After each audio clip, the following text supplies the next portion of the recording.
سورہ توبہ میں اللہ رب العزت نے زکات نہ دینے والوں کے بارے میں سخت وعید کو بیان فرمایا. ارشاد فرمایا والذین یکنزون الذهب والفضة ولا ينفقونها فی سبیل اللہ، اور وہ لوگ جو سونا اور چاندی جمع کر کے رکھ رہے ہیں، خزانہ کر کے رکھ رہے ہیں اور اس کو اللہ کے راستے میں خرچ نہیں کرتے، فبشرهم بعذاب علیم، اے نبی صلی اللہ علیہ وسلم انہیں ایک دردناک عذاب کی خبر دے دیجئے. اور یہ دردناک عذاب کب ہوگا؟ یوم یحمى علیہا فی نار جہنم، جس دن جہنم کی آگ میں ان کے سونا چاندی اور ان کے خزانے کو تپایا جائے گا، پگھلایا جائے گا. فتقوى بها جباههم وجنوبهم وظهورهم، اور پھر اس خزانے کے ذریعے ان کی پیشانی کو، ان کے پہلو کو اور ان کی پیٹھ کو داغا جائے گا، اور یہ کہا جائے گا هذا ما كنزتم لانفسكم، یہ وہ خزانہ ہے جس کو تم اپنے لیے جمع کر کے رکھ رہے تھے. فذوقوا ما كنتم تكنزون، لہذا تم اپنے خزانے کا مزہ چکھو. کہ دنیا کے اندر اگر کوئی مال و دولت جمع کر رہا ہے اور اس کا حق ادا نہیں کر رہا، یعنی حق کیا ہے کہ اس کی زکات نہیں نکال رہا ہے، تو بہت سخت وعید اللہ رب العزت نے اس صورت میں بھی اور قرآن مجید میں دوسرے مقامات پر بھی بیان فرمائی ہے. اسی صورت میں اللہ رب العزت نے زکات کے مصارف کو بھی بیان فرمایا. مسلمانوں میں سے بہت سے لوگ وہ ہیں جو مالدار ہونے کے باوجود زکات ادا ہی نہیں کرتے، جبکہ مسلمانوں کا ایک طبقہ تو وہ ہے جو زکات کو ادا کرتا ہے لیکن زکات کو صحیح انداز میں ادا نہیں کرتا، معلوم کر کے مسئلے مسائل معلوم کر کے حساب لگا کر زکات ادا نہیں کرتا بلکہ اندازے سے زکات ادا کر دیتا ہے. تو وہ طبقہ جو اندازے سے زکات ادا کرتا ہے، اگر انہوں نے جتنی زکات ادا کی، جتنی ان پر واجب ہوئی تھی اتنی ادا ہو گئی، تب تو اللہ رب العزت انشاءاللہ اسے قبول فرما لیں گے. لیکن اگر 1 روپیہ بھی اپنے مال میں باقی رہ گیا، جتنی زکات نکلنی تھی اتنی زکات نہیں نکلی، تو وہ تھوڑا سا پیسہ ہی پورے مال کی تباہی اور بربادی کا سبب بنے گا. زکات اسلام کی بنیادوں میں سے ایک اہم بنیاد ہے. قرآن مجید میں اللہ رب العزت نے تقریباً 82 مقامات پر جہاں نماز کا حکم دیا ہے وہیں فوراً بعد زکات کا بھی حکم دیا ہے. نماز ہر شخص پر، ہر مسلمان پر فرض ہے، لیکن زکات کے کچھ شرائط ہیں. زکات ہر ایک پر فرض نہیں ہے. زکات کا اللہ رب العزت نے ایک نصاب متعین فرمایا ہے کہ جو اس نصاب کا مالک ہوگا اس پر زکات فرض ہوگی، اور جو اس نصاب کا مالک نہیں ہوگا اس پر زکات فرض نہیں ہوگی. اور وہ نصاب کیا ہے کہ جو شخص 52.5 تولہ چاندی کی بقدر مالیت کا مالک ہو تو اس کے اوپر زکات فرض ہوتی ہے. 52.5 تولہ کا کیا ریٹ ہوتا ہے مارکیٹ سے معلوم کر لیا جائے، وہ تقریباً 20-22 ہزار روپے ہوتے ہیں. کہ اگر کسی شخص کے پاس نقد روپیہ پیسہ یا سونا چاندی زیور کی شکل میں یا مال تجارت اس کے پاس اتنی مقدار میں ہے کہ جس کی قیمت 52.5 تولہ چاندی تک پہنچ جاتی ہے، تو اس کے اوپر زکات دینا فرض ہے. اور اپنے پورے مال میں سے 2.5% زکات ادا کرنا، 2.5% پورے مال کا 40واں حصہ جس کو 2.5% کہا جاتا ہے، اتنی زکات نکالنا واجب ہے، یہ فرض ہے. اسی طرح اس مال کے اوپر سال بھی گزر جائے، لیکن سال کے گزرنے میں اس بات کو ذہن میں رکھنا چاہیے کہ ہر مال کے اوپر سال کا گزرنا ضروری نہیں ہے. ایک مرتبہ جب آدمی صاحب نصاب بن گیا اور اس کے مال پر سال گزر گیا، پھر اس کے بعد اس کے پاس جتنا بھی پیسہ آتا رہے، پورے پیسوں کے اوپر، پوری جائیداد، پورے مال کے اوپر زکات کا نکالنا ضروری ہوگا. مثال کے طور پر کسی شخص کے اوپر 1 رمضان کو زکات فرض ہوتی ہے، اور اس نے جب 1 رمضان کا دن آیا تو 1 لاکھ روپے اس کے پاس تھے. 1 لاکھ روپے کی جو زکات ہوتی ہے 2,500 اس نے نکال دی. اور پھر جب اگلا رمضان آیا 1 تاریخ، اس 1 تاریخ سے پہلے 29 شعبان کو، 30 شعبان کو 50,000 روپے اس کے پاس کہیں سے اور آ گئے. تو اب یہ سمجھنا کہ ابھی 1 رمضان کو ہم صرف 1 لاکھ کی زکات نکالیں گے کیونکہ اس 50,000 پر تو ابھی سال نہیں گزرا، یہ تو 1-2 دن پہلے آیا ہے، اس پر بھی سال گزرنا ضروری ہے. ایسا نہیں ہے، بلکہ جب 1 رمضان کو زکات نکالی جائے گی تو پورے 1.5 لاکھ کے اوپر زکات نکالی جائے گی. اسی طرح اگر پیسے کم ہو گئے کہ آج رمضان میں جب 1 تاریخ کو زکات نکال رہا ہے تو 1 لاکھ روپے تھے، اور اگلے رمضان میں 85,000 ہیں تو 50,000 پر ہی زکات کو نکالا جائے گا. اسی طرح زکات کے جو اموال ہیں وہ 3 طرح کے ہیں. ایک تو یہ ہے کہ نقد روپیہ پیسہ، وہ جس شکل میں بھی ہو، نوٹوں کی شکل میں ہو، بینک بیلنس کی شکل میں ہو، سکوں کی شکل میں ہو، اس کے اوپر زکات واجب ہوتی ہے. اور دوسری چیز ہے سونا اور چاندی، وہ جس شکل میں بھی ہو، چاہے عورتوں کے زیورات کی شکل میں ہو یا بسکٹ وغیرہ کی شکل میں ہو۔ بعض لوگوں کو یہ غلط فہمی ہوتی ہے کہ عورتیں جو زیورات استعمال کرتی ہیں چونکہ ان کے استعمال میں ہیں اس کے اوپر زکوٰۃ فرض نہیں۔ یہ غلط فہمی ہے۔ جو استعمال کے زیورات ہیں ان کے اوپر بھی زکوٰۃ نکالنا ضروری ہے۔ تیسری چیز ہے مال تجارت۔ ہر وہ چیز جس کو بیچنے کے نیت سے خریدا ہے وہ مال تجارت کے اندر شامل ہے اور اس کے اوپر بھی زکوٰۃ نکالنا ضروری ہے۔ کسی شخص کی کوئی دکان ہے اور دکان کے اندر جتنا مال ہے اس پورے مال کے اوپر زکوٰۃ نکالنا ضروری ہوتا ہے۔ لوگوں کی مختلف دکانیں ہوتی ہیں، مختلف کاروبار ہوتا ہے اور ایک بڑا اسٹاک ہو سکتا ہے، تو کس طرح حساب لگایا جائے؟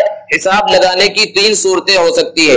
ایک صورت تو یہ ہے کہ دکان کے اندر جتنا مال ہے، جیسے کہ کرانہ اسٹور ہے یا کپڑے کی دکان ہے، تو ایک یہ ہے کہ ریٹیل پرائس نکالی جائے، تو وہ تو بہت مشکل ہے۔ اور دوسری صورت یہ ہے کہ اس پورے مال کا ہول سیل ریٹ کیا ہو سکتا ہے۔ اور تیسری صورت یہ ہے کہ اگر ہم اس پوری دکان کو ایک ساتھ کسی کو بیچے تو کتنے میں بک جائے گی؟ علماء نے بیان فرمایا ہے کہ اس تیسری شکل کے اختیار کرنے کی گنجائش ہے۔ زیادہ بہتر تو یہ ہے کہ ہول سیل ریٹ لگایا جائے اور ہول سیل ریٹ سے پوری دکان میں کتنا اسٹاک ہے، اس کی کتنی مالیت بن رہی ہے، اس کا 2.5% نکالا جائے۔ لیکن یہ تیسری شکل یعنی پوری دکان اگر کسی کو بیچ دی جائے تو جب دکان ایک ساتھ بیچی جاتی ہے تو کچھ کم میں بکتی ہے، تو اس کی کتنی مالیت ہوگی اس کا 2.5% نکالا جائے۔ اس تیسری شکل کو اختیار کیا جا سکتا ہے۔ اسی طرح مال تجارت کے اندر پلاٹ وغیرہ ہیں کہ پلاٹ اس نیت سے خریدا ہے، زمین اس نیت سے خریدا کہ مارکیٹ میں جب اس کا ریٹ بڑھے گا تو میں اسے بیچ دوں گا، تو اگر بیچنے کی نیت سے اس نے پلاٹ خریدا ہے تو اس کی مالیت کے اوپر بھی زکوٰۃ نکالنا ضروری ہے۔ اگر رہنے کی نیت سے خریدا اور رہنے کے لیے ایک سے زائد اس کے پاس گھر ہیں، کئی پلاٹ ہیں اور رہنے کا ارادہ ہے، آگے چل کر بنانے کا ارادہ ہے، تو اس کے اوپر زکوٰۃ نہیں ہے۔ ہاں اس کی وجہ سے آمدنی آ رہی ہے، جیسے کہ مختلف گھر ہیں اور کرائے پر لگا رکھا ہے اور کرائے پر لگانے سے آمدنی ہو رہی ہے اور وہ آمدنی اس کے پاس محفوظ ہو رہی ہے، تو اس کے اوپر زکوٰۃ ہے۔ اس بات کو بھی ذہن میں رکھنا چاہیے کہ اللہ نے جو زکوٰۃ فرض فرمایا وہ انکم پر، آمدنی کے اوپر زکوٰۃ کو فرض نہیں فرمایا، بلکہ سیونگ کے اوپر جو اس کے پاس بچ جاتا ہے اس کے اوپر زکوٰۃ کو فرض فرمایا ہے۔ اسی طرح مال تجارت کے اندر اور بہت ساری چیزیں ہو سکتی ہیں کہ ہر چیز جس کو انسان بیچنے کی نیت سے خریدے اور اس کا آگے چل کر بیچنے کا ارادہ ہو تو اس کے اندر زکوٰۃ نکالنا ضروری ہے۔ اسی طرح کچھ لوگ ہیں جو کمپنیوں کے شیئرز وغیرہ خریدتے ہیں تو اس کے اوپر بھی زکوٰۃ نکالنا ضروری ہے۔ جو لوگ شیئرز خریدتے ہیں تو اس کی 2 صورتیں ہیں۔ بعض لوگ شیئرز اس نیت سے خریدتے ہیں کہ شیئرز کا ریٹ اگر مارکیٹ میں بڑھے گا تو ہم اس کو بیچ دیں گے، جیسے کہ 50 روپے کے حساب سے انہوں نے کئی شیئرز خریدے اور پھر کچھ دنوں کے بعد اس کا ریٹ 60 روپے ہو گیا تو انہوں نے بیچ دیا۔ تو اگر اس نیت سے شیئرز خریدے گئے ہیں تو جس دن وہ زکوٰۃ نکال رہا ہے، زکوٰۃ نکالنے کی تاریخ میں ان شیئرز کا جو ریٹ ہے اس ریٹ کے حساب سے 2.5% زکوٰۃ نکالی جائے گی۔ لیکن بعض لوگ وہ ہوتے ہیں جن کا مقصد کمپنی کے اندر شراکت ہوتی ہے کہ وہ کمپنی کے حصے دار بنے، شیئر کا مطلب ہی حصے دار بننے کا ہوتا ہے، تو وہ فوراً یعنی مارکیٹ میں ریٹ بڑھ جائے تو اس میں وہ شیئر کو بیچ نہیں دیتے بلکہ کمپنی کے سالانہ منافع میں حصے دار بننا چاہتے ہیں۔ تو اس کا مسئلہ تھوڑا الگ ہے کہ یہ جب زکوٰۃ نکالیں گے تو اپنی کمپنی سے جس کے اندر ان کے شیئرز ہیں اس کمپنی سے تفصیلات نکالیں کہ کمپنی کا کتنا مال قابل زکوٰۃ ہے اور کتنا مال ناقابل زکوٰۃ ہے، یعنی کتنا مال بلڈنگ اور مشنری اور گاڑی وغیرہ کی شکل میں ہے اور کتنا مال سامان کی شکل میں ہے جس کو بیچا جا سکتا ہے، یا خام مال جو تیاری کے مراحل میں ہے۔ تو جو مال تیاری کے مراحل میں ہے، جتنے % تیاری کے مراحل میں یا تیار شدہ مال ہے کمپنی کا، اگر مثال کے طور پر 100% میں سے 40% ان کی بلڈنگ ہے اور مشنری ہے اور گاڑیاں وغیرہ ہیں اور 60% مال ہے، تو اس کا اپنے شیئرز میں سے صرف 60% پر زکوٰۃ نکالنا ہے، پورے مال کے اوپر زکوٰۃ نکالنا نہیں ہے۔ لیکن بہت سی کمپنیاں ایسی ہوتی ہیں کہ اندرونی تفصیلات معلومات کرنا مشکل ہوتا ہے، تو ان کے لیے تو بہتر ہے کہ شیئرز کا جو پورا ریٹ ہے وہ پورا ریٹ لگا کر اس کی زکوٰۃ کو نکالا جائے۔ اسی طرح دوسرے جو فائنانشل انسٹرومنٹس ہو سکتے ہیں ان سب پر بھی زکوٰۃ واجب ہے، جیسے کہ بانڈز ہے یا سرٹیفکیٹس وغیرہ ہیں جس کے پیچھے پیسہ ہے، تو جس دن زکوٰۃ نکالی جا رہی ہے اس دن مارکیٹ میں جو ریٹ ہے اس حساب سے ان سب چیزوں پر زکوٰۃ نکالنا ضروری ہے۔ اسی طرح سونے چاندی اور پلاٹ وغیرہ کے اندر زکوٰۃ کے نکالنے کی تاریخ کی رقم کا اعتبار ہوگا۔ جب خریدا تھا اس وقت کیا ریٹ تھا اس کا اعتبار نہیں ہے. سونا چاندی 10 سال پہلے خریدا تھا تو 10,000 روپے تولا تھا, اور آج جب زکات نکال رہا ہے تو 30,000 روپے تولا ہے, تو آج کی ریٹ کا اعتبار ہوگا. پلاٹ خریدا تھا 1 لاکھ روپے میں اور آج اس کی قیمت 3 لاکھ روپے ہو گئی ہے, تو آج کے ریٹ کا اعتبار ہوگا اور اس کا 2.5% نکالا جائے گا. زکات کے اندر ایک مسئلہ ہے قرض کا. قرض کی 2 صورتیں ہیں. ایک یہ کہ ہم نے کسی کو قرض دے رکھا ہے, مثال کے طور پر 1 لاکھ روپے ہم نے کسی کو قرض دے رکھا ہے, تو اس 1 لاکھ روپے کی ہم زکات نکالیں گے یا زکات نہیں نکالیں گے. تو اس کے اندر مسئلہ یہ ہے کہ جب تک قرض کا پیسہ ہمارے پاس نہیں ہے تو اس وقت تک اس کی زکات نکالنا واجب نہیں. جیسے کہ ہم نے 5 سال کے لیے کسی کو 1 لاکھ روپے دیے, تو ان 5 سالوں میں ہمارے اوپر اس کی زکات نکالنا واجب نہیں. لیکن جب وہ 5 سال کے بعد 1 لاکھ روپے ملیں گے تو گزشتہ کے سارے سالوں کی 5 سال کی ایک ساتھ زکات نکالنا ضروری ہوگا. اس لیے بہتر یہ ہے کہ ہم نے جب کسی کو قرض دے رکھا ہے تو اس قرض کو بھی اپنے مال میں شمار کر کے حساب لگا کر اس کا بھی زکات نکالیں, کیونکہ بعد میں ایک ساتھ زکات نکالنے میں دشواری محسوس ہو سکتی ہے. اور ایک صورت قرض کی یہ ہے کہ ہم نے لوگوں سے قرض لے رکھا ہے, اور قرض بینکوں سے لیا ہے یا قرض حسنہ کسی سے لیا ہے, کوئی سی بھی شکل ہو, تو اس کے اندر کیا مسئلہ ہوگا؟ تو اصل مالیت سے قرضے کی رقم کو منہا کیا جائے گا, الگ کیا جائے گا. مثال کے طور پر ہم 1 لاکھ روپے کے مالک ہیں جس دن زکات نکالنا ہے, اور 50,000 روپے کے قرض دار بھی ہے, تو اس 50,000 کو الگ کر دیا جائے گا اور صرف 50,000 پر زکات کو نکالا جائے گا. لیکن قرضوں کی 2 صورتیں ہیں. ایک قرضہ یہ ہے جو انسان اپنی ضروریات کے لیے کھانے پینے کے واسطے یا علاج معالجے کے واسطے یا ایسی چھوٹی موٹی ضرورتوں کے لیے اس نے قرض لیا ہے, تو اس قرض کو تو اصل رقم سے منہا کیا جائے گا, الگ کیا جائے گا.